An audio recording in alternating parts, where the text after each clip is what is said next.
یہ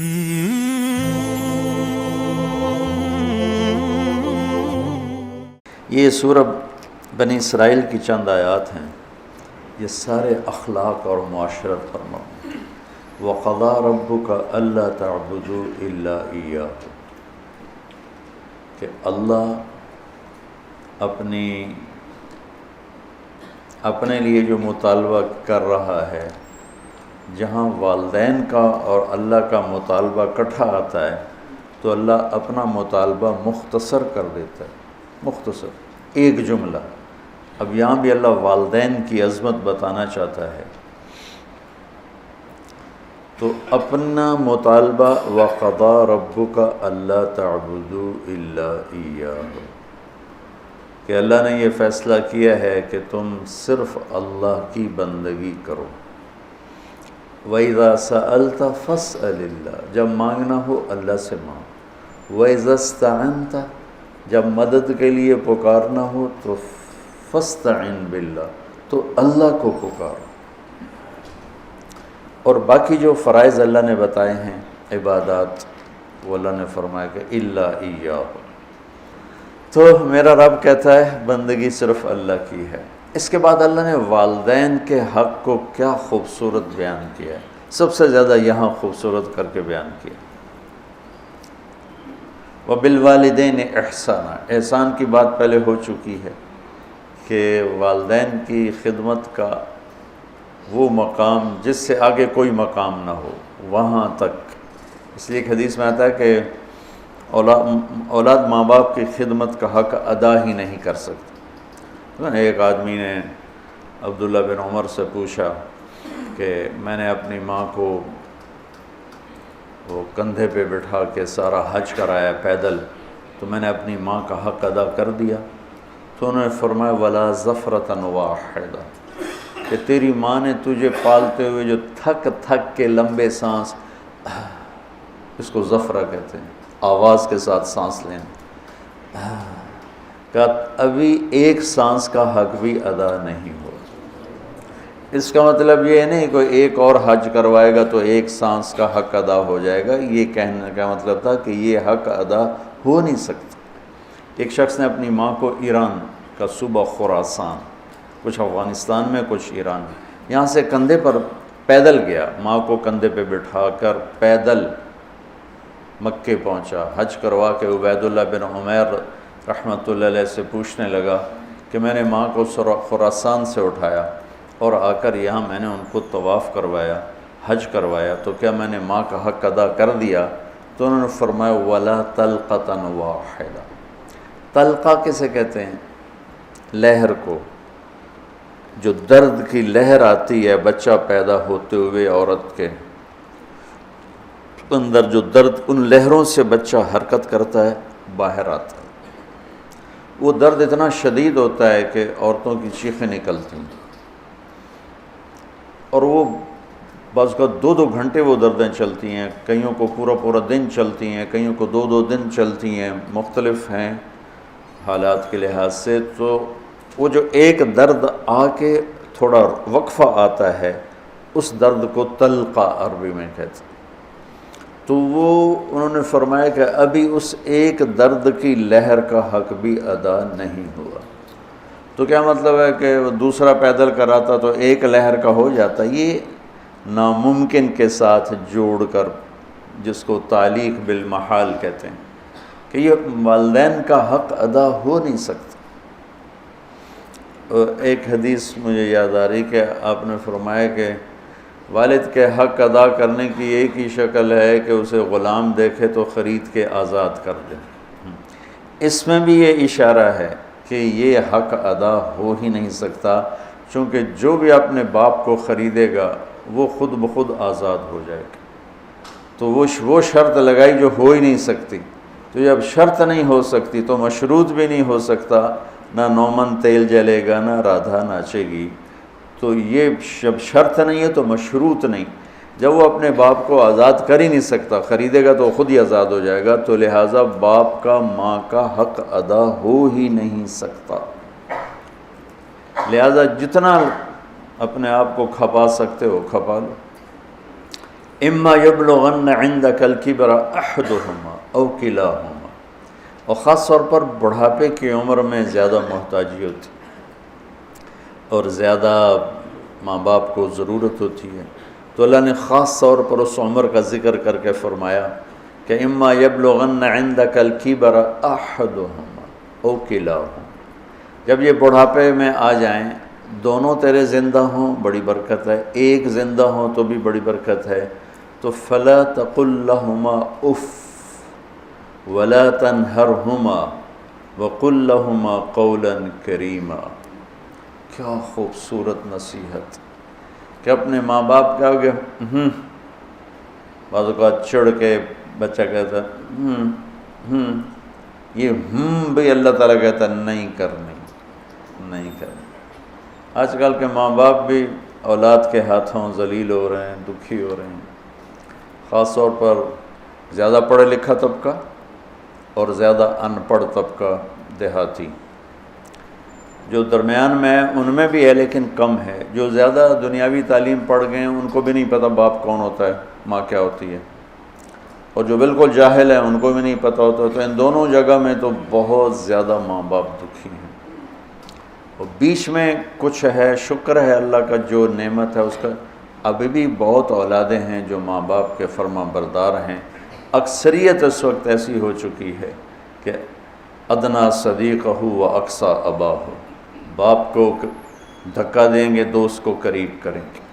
تو اللہ تعالیٰ فرما رہا ہے کہ جب یہ بڑھاپے کا شکار ہوں تو ان کے آگے اف یہ اتنا بھی نہیں کرنا، اور نہ ہی کبھی ان کے ساتھ کوئی سخت بول بولنا ہے بدتمیزی کا، ولا تنہرہما وقل لہما قولا کریما، تکلفاً محبت کا بول، نرمی کا بول، آسان لہجے میں ان کے ساتھ بات کرو، کہ کہیں بعض اوقات لہجہ بھی، وہ علقمہ کی والدہ کو کیا گلا تھا بیٹے سے کہ میرا بیٹا نافرمان نہیں ہے، یہ اللہ کا بھی فرما بردار ہے اور میرا بھی کوئی ایسا گستاخ نہیں ہے، بس جب بات کرتا ہے تو اتنے سخت لہجے میں کرتا ہے کہ میرا کلیجہ کٹ گیا ہے، اس لیے میں اس سے ناراض ہوں۔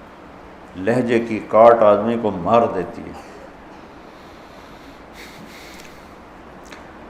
وَاخْفِضْ لَهُمَا جَنَاحَ الذُّلِّ مِنَ الرَّحْمَةِ وَقُلْ رَبِّ ارْحَمْهُمَا كَمَا رَبَّيَانِي صَغِيرًا۔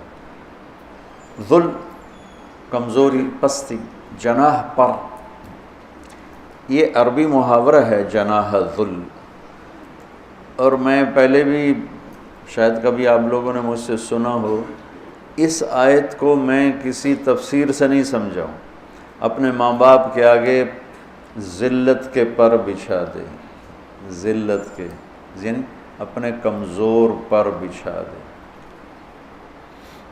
ہمارے گاؤں کے قریب دریائے راوی بہتا تھا، اب تو بیچارہ کب کا مٹ مٹا گیا، تو دریاؤں کا کنارہ جنگل گھنا، سورج نظر نہیں آتا تھا، اتنا درخت ایسے ملے ہوتے تھے، تو ہم بالکل اوائل عمر میں ہم وہاں شکار کھیلنے جاتے تھے، سارے کزن مل کر، تو وہ ہم 7-8 ہم کزن ہو جاتے اور باقی نوکر ہوتے، اور وہاں جنگل میں ایک گاؤں تھا بوپڑیاں، وہاں ایک چاچا سردارہ رہتا تھا، ہمارے تایا جان کا دوست تھا، اس کے 2 کچے کوٹھے ہم جا کے قبضے میں لے لیتے، ایک میں سامان راشن نوکر اور دوسرے میں ہم کزنز بھائی وغیرہ ہم اس میں آتے تھے، تو ہم صبح نکلتے شکار کے لیے اور عصر کے بعد واپس آتے، تو 50-60 تیتر روزانہ ہی ہم مارتے تھے، بے شمار تیتر ہوتا تھا،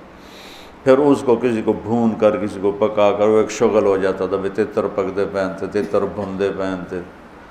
وہ جو چاچا سر جنگل میں چلتے چلتے فجوہ کھلی جگہ آ جاتی تھی، اچھا بالکل پلین، کچھ بھی نہیں وہاں، اور دائیں بائیں اسی طرح گھنا جنگل، تو وہ جگہ ہوتی تھی شکار کی۔ چاچا سردارہ جو تھا مرحوم، وہ تیتری کی آواز نکال لیتا تھا، تو مادہ تے مذکر تھا، مردہ ہی مردہ، مادہ تے نر نے تو جانا ہی جانا، تو وہ چاچا وہ جھاڑیاں لے کر نا، جھاڑیوں کے وہ ٹہنیاں کاٹ کے کافی ساری، تو وہ میدان میں تھوڑا سا پیچھے ہو کے بیٹھ کے نا، جھاڑیوں کے پیچھے بیٹھ کے تیتر کی آواز نکالتا، تو اس آواز پر نا ایسے تیتر مست ہو کے نکلتے تھے، وہ ایسے جگہ بھر جاتی تھی۔ تو وہ ہمارے پاس وہ بندوقیں ہوتی تھیں، کارتوس چھوٹا چھرا ہوتا تھا، تو ہم فائر مارتے تھے، ٹھا ٹھا ٹھا ٹھا ٹھا ٹھا، وہ اندھا دھند ہی فائر ہوتا تھا، تو کسی کو جس کی زندگی باقی ہوتی تھی اس کو نہیں لگتا تھا، وہ اڑ جاتا تھا، اور جنہوں نے ہمارے مقدر میں ہونا تھا ان کو لگ جاتی تھی، تو وہ یوں اوپر جا کے نیچے گرتے تھے ایسے، کسی کو بہت زور کا لگا تو وہیں گر جاتا، اور کسی کو ایسے سینے میں دل میں ایسا نہیں لگا، دائیں بائیں لگا تو تھوڑا اڑتا اور پھر گرتا، اور گر کے اس کے پر یوں ہو جاتے اور سر اس کا یوں ہو جاتا تھا، ایک طرف ٹانگیں ہو جاتی، ایک طرف اس کا سر ہو جاتا، ایک طرف اس کے بازو ہو جاتے، اس کے پر۔ میں اس آیت کو اس منظر سے سمجھا ہوں، جناح الذل من الرحمہ۔ اب کسی تفسیر کی بات نہیں بتا رہا ہوں کہ اللہ تعالیٰ کہہ رہا ہے جیسے پرندہ زخمی ذبح ہونے کے لیے اپنے آپ کو پیش کرتا ہے، ماں باپ کے آگے اپنے آپ کو پیش کرتا ہے، من الرحمہ، محبت کی وجہ سے، رحمت کی وجہ سے، مجبوری کی وجہ سے نہیں۔ تو وہ بھی زبان حال سے کہہ رہا ہوتا ہے، ہن جو مرضی کا باہیں کو کے کھا تو باہیں ایویں کھا، ہن تو میں تیرے حوالے ہاں کہ میرے پروں میں جان نہیں ہے، پروں میں جان نہیں ہے۔ تو یہی تعبیر، ورنہ ہمارے کوئی پر تو نہیں، ہمارے تو بازو ہیں، بازو بچھا دو، ترجمہ تو ایسے ہی کرتے ہیں کہ اپنے بازو بچھا دو۔ بازو بچھانا بھی محاورہ ہے، مطلب ہے کہ ان کے سامنے پوری طرح جھک جاؤ، اور پھر ان کو وقر رب ارحمہما کما ربیانی صغیرا، یا اللہ انہوں نے جیسے مجھے پالا بچپن میں تو ان پر رحم فرما۔ ابو ہریرہ رضی اللہ عنہ روزانہ صبح جب گھر سے نکلتے تو اپنی ماں کو کہتے السلام علیک یا امہ رحمک اللہ کما ربیتنی صغیرا، اور آگے وہ کہ ورحمک اللہ یا بنی کما بررتنی کبیرا، وہ آگے یہ کہتے ورحمک اللہ یا بنی کما بررتنی کبیرا۔ یہ ماں بیٹے کا تعلق ہے۔ اللہ کے نبی نے اس خواہش کا اظہار فرمایا کہ اگر میری ماں زندہ ہوتی اور میں عشاء کی نماز کے مصلی پہ کھڑا سورہ فاتحہ پڑھ رہا ہوتا اور ادھر سے آواز آتی محمد، تو میں اپنی ماں کے لیے نماز توڑ دیتا۔ تو والدین کہا کہ اللہ تعالیٰ نے یہاں بڑا خوبصورت کر کے بیان کیا ہے۔ پھر وآت ذا القربى حقه والمسکین وابن السبیل ولا تبذر تبذیرا ان المبذرین کانوا اخوان الشیاطین وکان الشیطان لربہ کفورا۔ سخاوت کا باب آ گیا پھر کہ مسکین کو، ضرورت مند کو، حاجت مند کو خرچ کرو۔ خرچ کرنا اللہ سے مانگو کہ اللہ تعالیٰ تمہیں خرچ کرنے کا حوصلہ دے، لوگوں کی خدمت۔ ایک شخص نے آ کر کہا یا رسول اللہ ارید ان اکون خیر الناس، میں چاہتا ہوں سب سے بہترین انسان بن جاؤں۔ تو آپ نے فرمایا کن نافعا للناس تکن خیر الناس، لوگوں کو نفع پہنچایا کر، لوگوں کی خدمت کیا کر، تو سب سے بہترین انسان بن جائے گا، سب سے اعلیٰ درجے کا انسان بن جائے۔ کہ ہر مسلمان کے ذمہ صدقہ ہے۔ یا رسول اللہ نہ ہو کا مزدوری کر کے کما کے پھر کرے، یا رسول اللہ نہ ہو کسی کی بدنی خدمت کرے، یا رسول اللہ نہ ہو کوئی بھلائی کا بول دے، یا رسول اللہ یہ بھی نہ کر سکے تو پھر کسی کو تکلیف نہ پہنچائے، یہ بھی صدقہ ہے۔ صدقہ اتنا ضروری ہے۔ اللہ تعالیٰ نے کسی کو فقیر بنایا، کسی کو مالدار بنایا، کسی کو متوسط رکھا، کسی کو بہت زیادہ۔ یہ اللہ نے ایک پیپر میں امتحان میں ڈال دیا کہ ہم مالدار کو اللہ تعالیٰ کا حکم ہے کہ تو غریب پہ خرچ کر۔ امام زین العابدین کا جب انتقال ہوا تو ان کے انتقال کے بعد پتہ چلا کہ 100 گھروں کی کفالت اٹھائی ہوئی تھی، 100 گھروں کی۔ جب ان کو غسل دے رہے تھے تو ان کی کمر پہ مزدوروں کی بوریاں اٹھانے کے نشان تھے۔ تو یہ عقدہ حل نہ ہوا کہ یہ تو شہزادے تھے دین و دنیا کے، تو ان کی کمر پر بوری اٹھانے کے نشان کیوں ہیں؟ تو پھر آہستہ آہستہ پتہ چلا کہ 100 گھروں میں روزانہ رات کو چپکے سے اٹھتے اور راشن کی بوریاں خود اٹھاتے، حالانکہ اتنے ان کے غلام تھے، راشن کی بوریاں خود اٹھاتے اور جا کے ان کے گھروں میں پھینک کے آ جاتے۔ کسی کو ان کی موت تک پتہ نہیں چلا کہ ہمیں راشن دینے والا ہے کون۔ تو میرے اللہ کو یہ صفت پسند ہے، آت ذی القربى حقہ والمسکین وابن السبیل ولا تبذر تبذیرا۔ ہاں، بے جا خرچ نہ کرو، فضول خرچ نہ کرو، کہ اللہ تعالیٰ کا یہ مال میرے پاس نعمت ہے اور یہ میرے پاس امانت ہے، مجھے اس کا حساب دینا ہے۔ اور حساب دینے کے لیے صرف یہ نہیں کہ رزق کے حلال کمانا ہے، حلال کما کے پھر خرچ کیسے کرنا ہے اس کا بھی حساب ہوگا۔ تو اس وقت اتنا مالدار لوگ خرچ کر رہے ہیں، لیکن اتنا فضول جگہ، اتنی غلط جگہ، فضولیات پر، نافرمانی میں جو خرچ ہوتا ہے وہ اللہ کو ناپسند ہے۔ اطاعت اور فرمانبرداری کا خرچ اللہ کے ہاں پسندیدہ ہے، اس کی واپسی بھی ہے۔